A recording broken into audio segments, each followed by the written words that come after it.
오늘 우리 같이 보실 하나님의 말씀은 이사야서 42장 3절 말씀입니다. 구약성경 이사야서 42장 3절 말씀 한 절 말씀 같이 보시도록 하겠습니다.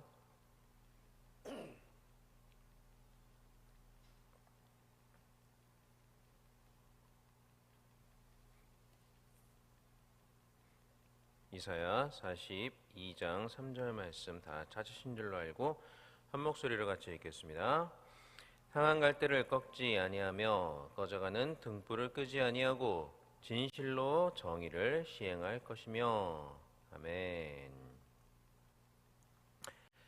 우리가 계속해서 살펴보고 있는 도르트 신조는 우리 개혁주의의 예정론인 이중 예정을 말씀을 하고 있습니다. 그래서 선택의 예정뿐만 아니라 유기의 예정에 대해서도 설명을 하고 있죠. 그렇지만 성경은 유기의 예정보다는 선택의 예정에 대해서 더욱 강조해서 이야기를 하고 있습니다. 그러니까 우리 믿는 자들이 관심을 기울여야 되는 것은 우리와 상관없는 유기가 아니라 우리와 상관 있는 그런 자비의 하나님의 은혜를 드러내주는 그러한 선택이다라는 것이죠. 그래서 도르트 신조 역시 이러한 성경의 그런 진리를 반영하여서 선택을 더욱더 강조를 하고 있습니다. 그래서 도르트 신조 제1장 15장 초반부에서는 더욱이 거룩한 성경은 우리가 선택받았다는 이 영원하고도 분에 넘치는 은혜를 매우 특별히 강조하고 있으며 이 사실을 우리에게 더욱 분명하게 드러내주고 있다라고 말씀을 하고 있는 것입니다.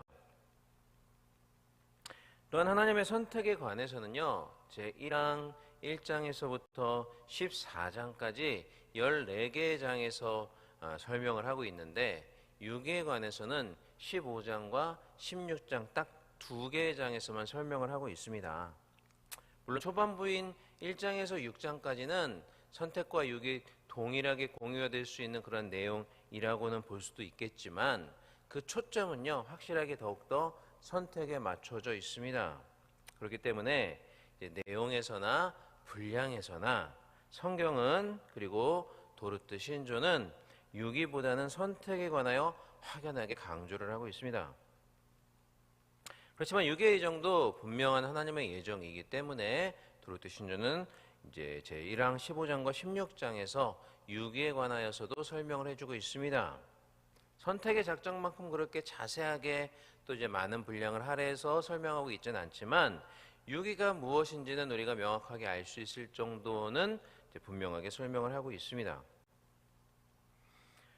우리가 지난 시간에 이미 살펴본 것처럼 제 15장에서는 유기의 의미가 무엇인지 또 하나님께서 왜 우리에게 유기의 작정에 관해서 알려주시는지 그 목적에 대해서 살펴보았습니다. 그렇게 이야기를 하고 있습니다. 그리고 오늘 살펴볼 16장에서는 믿음이 연약한 자, 선택됐지만 아직은 믿음이 연약해서 흡사 유기된 자처럼 보이는 사람들이 있는데 그러한 사람들이 혹시나 내가 유기되지 않았을까라고 걱정할 수도 있는데 그런 걱정할 필요가 없다라고 이야기를 해주고 있습니다.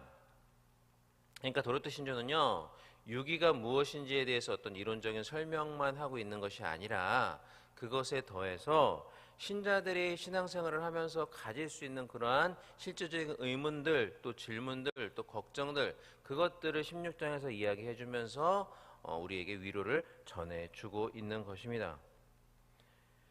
자, 도르트 신조 제1장 16장은 이렇게 시작을 합니다. 제가 읽어보겠습니다. 그리스도 안에서 살아있는 믿음이나 확고한 마음의 확신, 양심의 평강, 어린아이 같은 순종의 열정, 그리고 그리스도로 말미암아 하나님을 자랑하는 마음을 아직 자신 안에서 적극적으로 경험하지 못하더라도.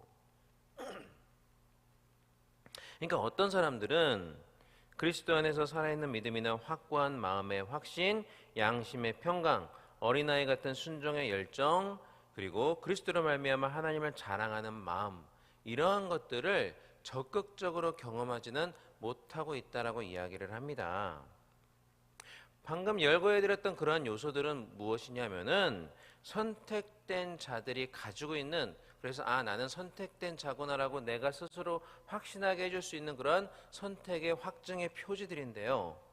그런데 신자가 살아가다가 이러한 선택의 확증의 표시들을 우리가 경험하지 못하면 그 사람은 그러면 나는 선택된 자가 아니라 유기된 자라서 그런 것들을 경험하지 못하나? 이렇게 생각을 할 수가 있다는 거죠. 이러한 경우는 물론 교회 오래 다니신 분들도 그럴 수 있겠지만 대부분은 아마 초신자분들이 해당이 될 것 같습니다. 대부분의 초신자들께서는 믿은 지 얼마 되지 않았고 아직은 믿음이 연약한 상태이기 때문에 앞서 말씀드린 그러한 여러 가지 선택의 확증의 표지들이 미미하게 나타날 수밖에 없기 때문이죠. 그렇기 때문에 그들이 자신들 안에서 그러한 선택의 표지들이 아주 희미하게 나타나거나 거의 나타나지 않는 것처럼 보일 때, 그럴 때는 그분들이 그러면 내가 선택되지 않아서 그런가? 라고 의구심을 가지며 불안해할 수가 있다는 거죠. 그렇지만 도르트 신조는 오늘 16장의 말씀에서 그렇게 불안할 필요가 없다, 염려할 필요가 없다라고 말씀을 하고 있습니다. 물론 하나님께서 유기하신 자들은 당연히 그들에게는 이런 표지가 나타나지 않을 겁니다. 그렇지만 하나님이 선택하셨음에도 불구하고 아직은 믿음이 연약해서 그 표지들이 확실하게 나타나지 않는 경우도 있다라는 거죠. 그렇기 때문에 신조는 하나님께서 우리에게 주신 은혜의 수단들, 즉 예배와 성례와 기도를 꾸준히 하고 있는 사람은 비록 자신이 그렇게 자신들 안에 표지들이 나타나지 않아서 유기된 자처럼 생각될 수도 있지만 그런 것 때문에 놀라거나 또 그렇게 생각할 필요가 없다라고 분명히 이야기를 해주고 있습니다. 제가 계속해서 읽어보겠습니다. 하나님께서 우리 안에 이러한 것들을 이루시겠다고 약속하신 수단들을 사용하고 있는 사람이라면 그러한 이들은 유기라는 말이 들릴 때 놀라거나 자신을 유기된 자들 가운데 하나로 여기서는 안 됩니다. 자, 방금 말씀드린 표현 중에서 하나님께서 우리 안에 이러한 것들을 이루시겠다고 약속하신 수단이라는 표현은 방금 제가 말씀드린 하나님께서 우리 안에서 은혜를 이루어 가시는 은혜의 수단인 예배와 성례와 기도를 말하는 겁니다. 그러니까 비록 선택의 표지들이 아직은 확실하게 내 안에 나타나지 않고 내가 그것을 경험하지 못한다 할지라도 예배와 성례에 꾸준히 참석을 하고 또 열심히 기도하는 사람은 자신을 유기된 사람이라고 생각할 필요가 전혀 없다는 거죠. 이는 아직 믿음이 어리고 연약하기 때문이지 그가 진실로 유기된 자여서 그러한 것이 아니라는 겁니다. 그래서 그러한 자들에게 도르트 신조는 자신이 선택받았음을 확증하게 해주는 그러한 표지들이 내 안에서 확실하게 발견이 될 때까지 예배와 성례와 기도 생활을 더욱 열심히 하면서 그때를 기다리라 라고 당부를 하고 있습니다. 자, 계속해서 읽어보겠습니다.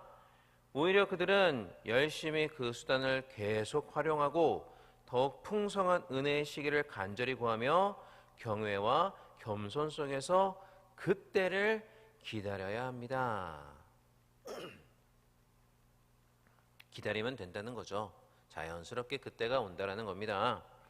그러니까 혹시 여러분 주변에 이와 같은 고민, 특별히 초신자들 분 중에서 혹시라도 이러한 고민들을 하고 계신 분이 계시다면 가서 여러분들이 이렇게 확실하게 이야기해 주실 수가 있는 거죠. 성도님이 아직은 믿음이 연약해서이지 선택받지 못해서가 아닙니다.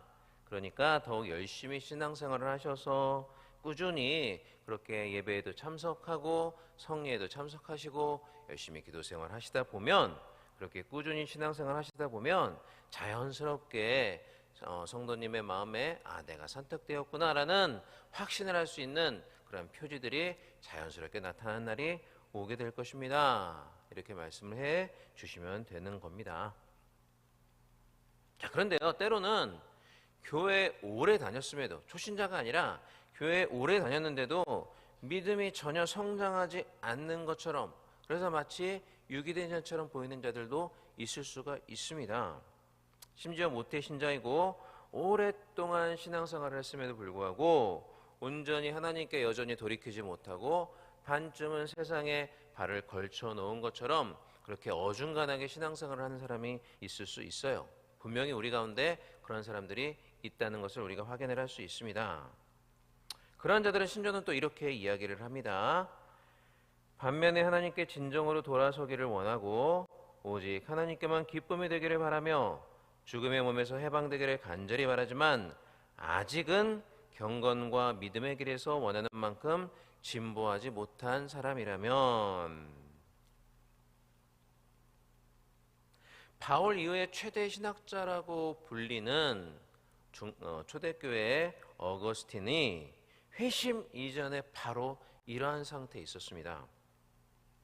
그는 기도의 어머니라고 불리는 모니카에게서 태어나서 어릴 때부터 신앙생활을 하는 그런 가정에서 태어났습니다. 하나님을 어릴 때부터 믿었어요. 그렇지만 그는 세상에 반쯤 발을 걸쳐놓고 반쯤 신앙생활을 하는 그런 어중간한 신앙생활을 어릴 때 지속을 하였습니다. 그래서 한편으로는 믿음 생활을 한다 하면서도 한편으로는 세상의 쾌락을 즐겼죠. 그래서 심지어는 20세가 되기도 전에 사생활을 낳기도 하였습니다. 그리고 또 청년기에는 마니교라는 이단에 빠지기도 하였죠. 굉장히 혼란스러운 시기를 보냈던 적이 있습니다. 믿는다는 그런 이름을 가지고도 말이죠. 물론 그렇게 이제 이단에 빠지기도 했다가 나중에 하나님의 은혜로 정통교회로 돌아오기도 했지만 여전히 세상의 쾌락을 즐기고 진정으로 변화되지 못하는 자신의 모습을 발견하면서 그것이 참으로 부끄럽게 여겨지고 또 온전히 하나님께 돌이키기 위해서 결단하는 그런 모습을 자신의 안에서 발견하지 못해서 굉장히 자신이 부끄럽고 초라하게 느껴졌습니다. 물론 진짜 결단해보고 싶다, 하나님께로 완전히 돌이켜보고 싶다라는 마음이 없지도 않았지만 그럼에도 결정적인 회심의 자리까지는 나아가지 못하는 상태로 거의 30세 때까지 그러한 생활을 지속을 하였습니다. 그래서 어느 날 그는 무화과나무 아래에서 그러한 비참한 자신의 영혼의 모습을 바라보면서 통곡을 하게 됩니다. 정말 나는 왜 그럴까? 나는 왜 하나님 앞에 돌이키지를 못할까? 그렇게 통곡을 하였어요. 그런데 그때 어디선가 들려오는 톨레레게, 이 말은 이제 들어 읽어라라는 뜻입니다. 그러한 어린아이의 노랫소리와 같은 그런 톨레레게라는 소리가 자신에게 들려지게 됩니다. 그리고 어거스틴은 이것이 지금 곧장 가서 하나님의 말씀을 펼쳐서 들어 읽어라라는 소리구나 라고 깨닫고 집으로 곧장 달려가서 눈앞에 보이는 성경을 펼쳐 들었습니다. 그때 그의 눈앞에 나타난 성경 구절은 로마서 13장 13절로 14절이었는데요. 제가 한번 읽어보겠습니다. 낮에와 같이 단정히 행하고 방탕하거나 술 취하지 말며 음란하거나 호색하지 말며 다투거나 시기하지 말고 오직 주 예수 그리스도로 옷 입고 정욕을 위하여 육신의 일을 도모하지 말라. 이 말씀을 읽고 어거스틴은 완전한 회심을 경험을 하게 됩니다. 그리고 그때로부터 그는 평생 하나님께 정말 충성되게 헌신하는 우리가 지금 잘 알고 있는 그러한 어거스틴으로 살아가게 되는 것입니다. 여러분, 이것은 오늘날도 마찬가지입니다. 어거스틴만 그런 생활을 하는 것이 아닙니다. 오랫동안 신앙생활을 하였지만 진정으로 변화받지 못하여 어중간하게 신앙생활하는 사람들이 그 이후로도 정말 많이 있다는 거죠. 그러니까 그러한 모습으로 인해서 오랫동안 신앙생활을 했음에도 불구하고 혹시나 내가 선택받지 못해서 이렇게 어중간한 신앙생활을 하고 있는 건 아닌가라고 고민할 필요가 없다는 겁니다. 물론 그 상태에서 당연히 돌이켜야 되겠지만 그럼에도 그러한 상태에 내가 있기 때문에 내가 선택받지 못해서 그런 건가? 내가 유기된 자여서 그런 건가? 그런 고민할 필요는 없다는 거죠. 그리고 우리 하나님은 그렇게 연약한 자라도 상한 갈대를 꺾지 않으시고 꺼져가는 등불을 끄지 아니하시겠다라고 말씀을 하셨습니다. 자, 오늘 우리가 읽었던 본문 말씀 이사야 42장 3절 말씀 다시 한번 읽어보겠습니다. 자, 시작. 상한 갈대를 꺾지 아니하며 꺼져가는 등불을 끄지 아니하고 진실로 정의를 시행할 것이며. 아멘. 사랑하는 여러분, 이렇게 선택받은 자들도요, 때로는 유기된 자처럼 보일 때가 있어요. 그러한 삶을 살아갈 때가 있을 수도 있습니다. 그러나 도르트 신조는 은혜의 수단들을 꾸준히 사용하는 자들이라면, 즉 꾸준히 예배드리고 성례에도 참석하고 그래도 기도 생활 열심히 하기 위해서 그렇게 노력하고 있는 자들이라면, 또 말씀을 주야로 묵상하며 그 말씀대로 살기 위해 노력하는 자들이라면 자신이 유기되었다라고 생각할 필요도 없고 그것으로 인해 놀랄 필요도 없다라고 말씀을 하고 있습니다. 그것은 때가 되면 자연스럽게 해결될 문제고, 우리의 믿음이 성장하면 또 하나님의 무엇보다도 하나님의 은혜가 더욱더 임하면 그것은 자연스럽게 해결될 문제이기 때문이죠. 그렇기 때문에 가서 여러분 주변에 혹시라도 그런 문제로 인해서 고민하고 계시는 분이 있으시면 가서 오늘의 말씀을 명확하게 전달해 주시기를 바랍니다. 그리고 그들에게 위로를 전해 주시기를 바랍니다. 그렇지만 더욱 중요한 것은, 신앙생활을 하는 자들이라면 나 자신이 유기된 자처럼 느껴질 만큼 그렇게 나 자신의 신앙의 상태가 나빠지도록 그렇게 스스로를 방치해서는 안 된다는 겁니다. 그렇지만 혹여라도 그러한 자리까지 나아가게 되면 주님이 에베소 교회에 하신 말씀처럼 내가 어디에서 떨어졌는지를 주의 깊게 살펴보시면서 생각하시면서 회개하고 다시금 주님 앞으로 나아오시기를 바랍니다. 그리고 평생 정말 선택의 표지들, 하나님 앞에서 우리가 기쁨으로 누릴 수 있는 그런 선택의 표지들을 누리며 정말 귀하게 신앙생활 감당하시는 그런 저 여러분이 될 수 있기를 주님의 이름으로 간절히 축원합니다. 예, 기도하겠습니다. 사랑과 은혜가 많으신 우리 하나님 아버지, 은혜와 사랑을 진심으로 감사를 드립니다. 오늘도 귀한 주일 하루를 허락하여 주시고 새벽 제단부터 이렇게 주님 앞에 나와서 하나님 앞에 예배드리고 귀한 말씀 듣고 또 우리가 합심하여 기도할 수 있는 은혜의 시간을 허락하심에 감사를 드립니다. 또 하나님 아버지, 귀한 말씀을 통해 우리에게 은혜 주심을 감사드립니다. 우리가 때로는 우리 자신이 초라하고 비참한 모습으로 인해서 마치 우리 스스로가 유기된 자처럼 느껴질 때도 있습니다. 내가 과연 선택된 자인지, 구원받은 자가 맞는지 의심이 들 만큼 나 자신의 모습에 실망하고 낙담할 때도 있습니다. 그러나 상한 갈대를 꺾지 않으시고 꺼져가는 등불도 끄지 않으시는 하나님께서는 그렇게 비참하고 초라한 우리의 마음에 다시금 선택의 확신과 구원의 기쁨을 회복하여 주시겠다라고 약속을 하셨습니다. 내 자신이 아닌 하나님을 바라보며 그 구원의 확신과 즐거움을 빼앗기지 않게 하여 주옵소서. 그러한 자비 하나님께 평생을 감사하며 영광 돌리는 삶을 살아가는 우리가 될 수 있도록 주님 은혜 가운데 함께하여 주시옵소서. 또 하나님 아버지, 이 시간 나올 때 빈손으로 나오지 아니하고 귀한 예물 드린 우리 믿음의 권속들이 있습니다. 여러 가지 감사의 제목으로 하나님 앞에 감사의 예물을 드립니다.